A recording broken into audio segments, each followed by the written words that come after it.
भजन कीर्तन जागरण में जब तक ढोलक का संगीत ना बजे तब तक रस नहीं आता। इसलिए आज मैं आपको दिखाऊंगा कि ढोलक को चमड़े और लकड़ी की सहायता से फैक्ट्री में कैसे बनाया जाता है, जिसको बनाने के लिए सबसे पहले बड़े बड़े जंगलों से बड़े बड़े पेड़ों को काट कर इस फैक्ट्री में लाया जाता है। इसके बाद देखिए भैया जी एक बड़ा सा गट्ठा उठाकर लेकर आते हैं और इसको स्केल की सहायता से बढ़िया तरीके से नापते हैं और नापने के बाद इसके दो हिस्सों में कटिंग करते हैं। तो देखिए कटिंग करने के लिए भैया जी यहाँ पर आरा मशीन ले आए और आरा मशीन की सहायता से इस लकड़ी के गट्ठों को दो हिस्सों में काटा जाता है। तो देखिए जो इसका भारी वाला किनारा था वो यहाँ पर एक्स्ट्रा होता है, उसको पहले काट कर निकाल दिया जाता है।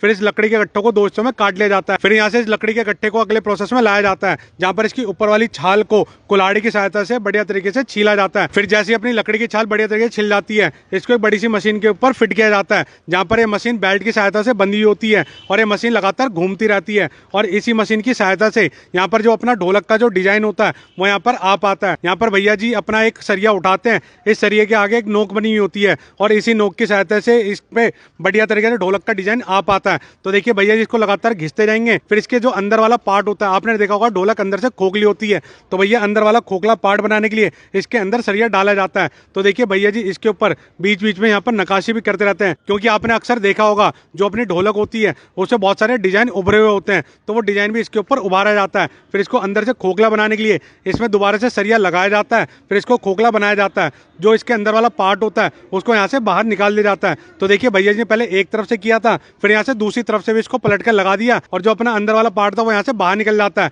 और ऊपर अपना ढोलक वाला पार्ट निकलकर बाहर अलग हो जाता है। फिर यहाँ से इसको अगले प्रोसेस में भेजा जाता है, जहाँ पर इसकी मरम्मत की जाती है, क्योंकि भैया अपनी लकड़ी कहीं कहीं से फटी हुई होती है, छिदी हुई होती है या उसके अंदर दाग पड़े होते हैं। तो उन दागों को भरने के लिए यहाँ पर मसाला लिया जाता है और छोटे छोटे लकड़ी के टुकड़े लिए जाते हैं, तो उसकी सहायता से इसको बढ़िया तरीके से सेट करके भरा जाता है। फिर एक रेगमाल की सहायता से इसको घिसा जाता है और लकड़ी के साथ प्लेन कर दिया जाता है, ताकि आपको अलग से पता ना लग सके कि इसकी मरम्मत करके इसको भरा गया है। फिर यहाँ पे बहुत सी ढोलक के ऊपर यहाँ पर मशीन के अलावा हाथों से भी निशान उभारे जाते हैं। तो देखिए अलग अलग पैटर्न वाले डिजाइन लिए जाते हैं और इसको इसके ऊपर सेट किया जाता है। फिर एक पेंसिल की सहायता से इस पर डिजाइन उभारे जाते हैं। फिर यहाँ पर कटर लिया जाता है और इसको हाथों की सहायता से पीट पीट कर अच्छे तरीके से इसके ऊपर डिजाइन बनाए जाते हैं। और जैसे यहाँ से पूरा ढोलक डिजाइन होकर तैयार हो जाता है, फिर यहाँ से इसको भेज दिया जाता है पेंटिंग के प्रोसेस के लिए। तो पेंटिंग का प्रोसेस करने के लिए सबसे पहले इसके ऊपर प्राइमर मारा जाता है, ताकि अपनी लकड़ी के ऊपर दीमक वीमक ना लगे और अपनी लकड़ी का जो ढोलक है वो काफी लंबे टाइम तक चल सके। तो देखिए यहाँ पर प्राइमर मारने के बाद इसको सुखाया जाता है, फिर यहाँ पे इसके ऊपर पेंट किया जाएगा।